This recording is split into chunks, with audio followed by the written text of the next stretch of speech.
Morning. मैं अभी तक घर नहीं पहुंचा हूँ, इतना ट्रैवल करने के बाद भी अभी भी नहीं पहुंचा हूँ। कल रात को हमने यहाँ पे स्टे किया था, ये होटल है पीछे, यहाँ पे स्टे किया था। जैसे कि यहाँ पे जो रूम स्टे का होता है इसके कोई चार्जेस नहीं होते, बस आपको जो अपने फूड खाया होता है उसकी पेमेंट करनी होती है। यहाँ पे जो रूम्स होते हैं आपको फ्री ऑफ कॉस्ट मिल जाते हैं।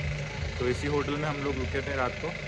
अब सुबह के 6 बज रहे हैं, सुबह के 6 बज रहे हैं। अब हम यहाँ से गाड़ी लेंगे, फिर जाएंगे यहाँ से घर की तरफ। अभी पता नहीं कितना दूर है, और मैं 5 डेज से ट्रैवल कर रहा हूँ।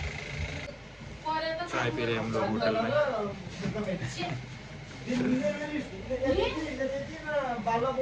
चाय पियेंगे, फिर टैक्सी आएगी, इसमें बैठ के हम लोग जाएंगे आगे की तरफ। यहाँ का एरिया का नाम है बागघर। बागघर में हम लोग, बागघर से हमें जाना है शिल्ला। अब यहाँ से हम टैक्सी लेंगे, फिर रवाना हो जाएंगे आगे के लिए। 5 डेज़ हो गए हैं ट्रैवल करते करते, और कुछ नहीं बस। यहाँ की सबसे ख़ास बात ये है, नेपाल की सबसे ख़ास बात ये है कि आप यहाँ पे सारे जो अल्कोहल्स है आपको किसी भी होटल्स में, सारे होटल्स में इजीली मिल जाएंगे। कोई भी रिस्ट्रिक्शंस नहीं है यहाँ पे इन अल्कोहलिक ड्रिंक्स के लिए। सारे होटल्स में इजीली प्रोवाइडेड होंगे यहाँ पे। यहाँ पर एक शॉप है, उसमें भी यहाँ पे सजा के रखे हैं, और जिसमें हम रुके हैं उसमें भी यहाँ पर ऐसे डेकोरेटिव पीस की तरह सजा के रखे हैं। यहाँ पे कोई भी रिस्ट्रिक्शंस नहीं है इनको पीने के लिए। यहाँ पर इजीली कोई भी अपने शॉप्स में रख सकता है। मॉर्निंग टाइम है, यहाँ पे शॉप्स बहुत जल्दी खुल जाती हैं, 5-6 बजे शॉप्स खुल जाती हैं। तो ये भी ओपन हो चुका है।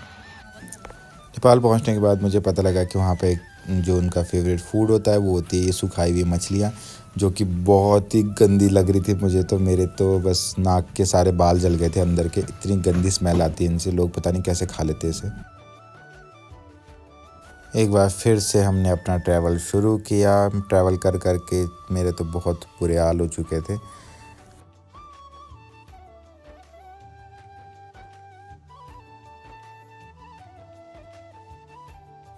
सो फाइनली 3 घंटे का लंबा सफ़र करने के बाद हम लोग पहुंच चुके थे रुकुम, जहां पे हमें जाना था। सो फाइनली इतने दिन के ट्रैवल से छुटकारा मिलने के बाद अब मुझे यहाँ से ऊपर को चढ़ाई चढ़नी है।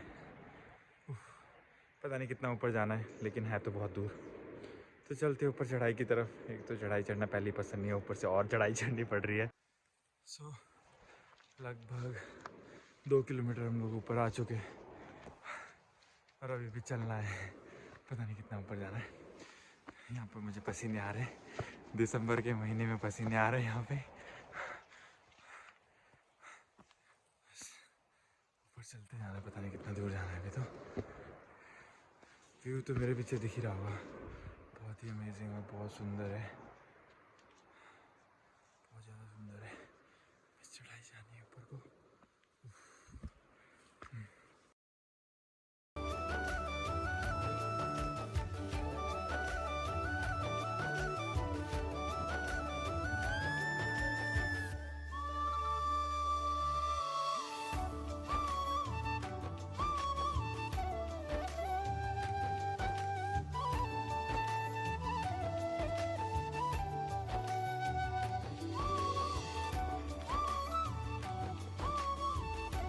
जैसे जैसे हम चढ़ाई चढ़ते गए और बहुत ही सुंदर सुंदर से घर आते गए रास्तों के बीच में, उन घर के बीच में से होते हुए हम लोग जा रहे थे अपने घर।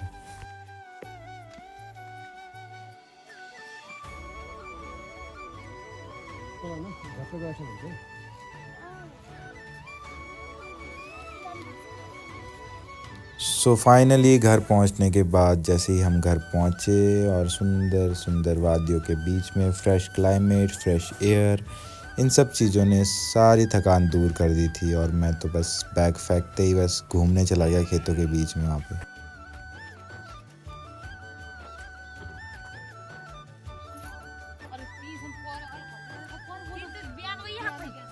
यहाँ पहुँचने के बाद एक टाइम आपको लगेगा कि आप कहाँ आके फंस चुके हो, क्योंकि पूरे गांव में सिर्फ 10-12 घर है, जिसमें भी सारे बुजुर्ग लोग रहते हैं। और ऊपर से यहाँ पे कोई शॉप्स, यहाँ पे नज़दीक कोई शॉप्स नहीं मिलेगी आपको दूर दूर तक। यहाँ पे सिर्फ आपको लोग मिलेंगे और बहुत सारे जानवर मिलेंगे। जिनके साथ आप एंटरटेनमेंट कर सकते हैं अपना। हमने मॉर्निंग में बहुत जल्दी अपना ट्रैवल शुरू कर दिया था, इसलिए हमें लगी थी बहुत सारी भूख। इसलिए जैसे ही हम घर पहुँचे वैसे ही दादी ने फटाफट से रोटियां बनाई, मक्की की रोटियां और सरसों का साग। आहा, वो मज़ा ही आ गया खाकर। तो खाना खाने के बाद मैं फटाफट से घर से बाहर निकल के चला गया पूरा गांव घूमने के लिए, क्योंकि मैं तो फर्स्ट टाइम गया था और मेरे लिए बहुत ही नया एक्सपीरियंस था ये। तो मैं पूरा गांव घूमने निकल पड़ा।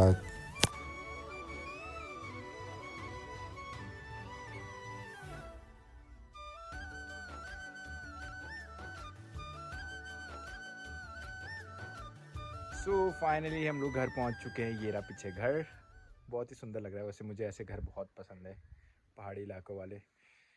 थोड़ा स्ट्रगल किया चलने के लिए, बहुत ऊपर चले और उसके बाद फाइनली हम लोग घर पहुंच चुके हैं। यहाँ पे बहुत सुंदर लग रहा है। बहुत सेटिस्फेक्शन हो रही कि यहाँ पहुँच गए, और मैं तो फर्स्ट टाइम आया हूँ और देख लिया। बहुत ही सुंदर लग रहा है। यहाँ पे पीछे संतरे लगे हैं, नीचे यहाँ पे मेरे चारों साइड पहाड़ी पहाड़ है। ये पहाड़ी पहाड़, यहाँ का फ्रेश क्लाइमेट, फ्रेश एयर, सब कुछ नेचुरल चीज़ें यहाँ पे, इसलिए यहाँ पे लाइफ लॉन्ग होती है लोगों की।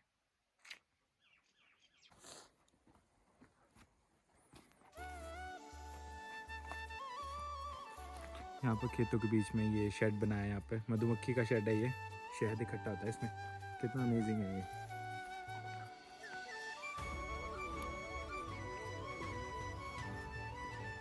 चारों साइड गेहूं गेहूं, उसके बाद बीच में ये छोटा सा सरसों की लेयर। अमेजिंग लग रहा है यार ये सब।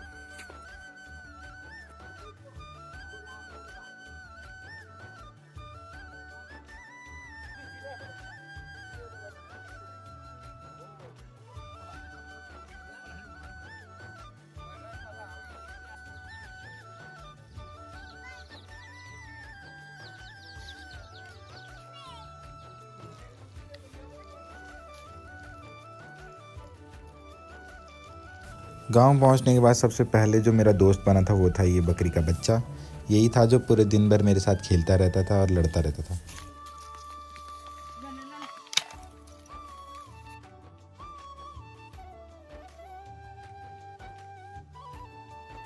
सो पूरा दिन मैं गांव का चक्कर लगाता रहा और घूमता रहा। फिर उसके बाद मैं घर गया और सो गया। ये था मेरा डे एंड।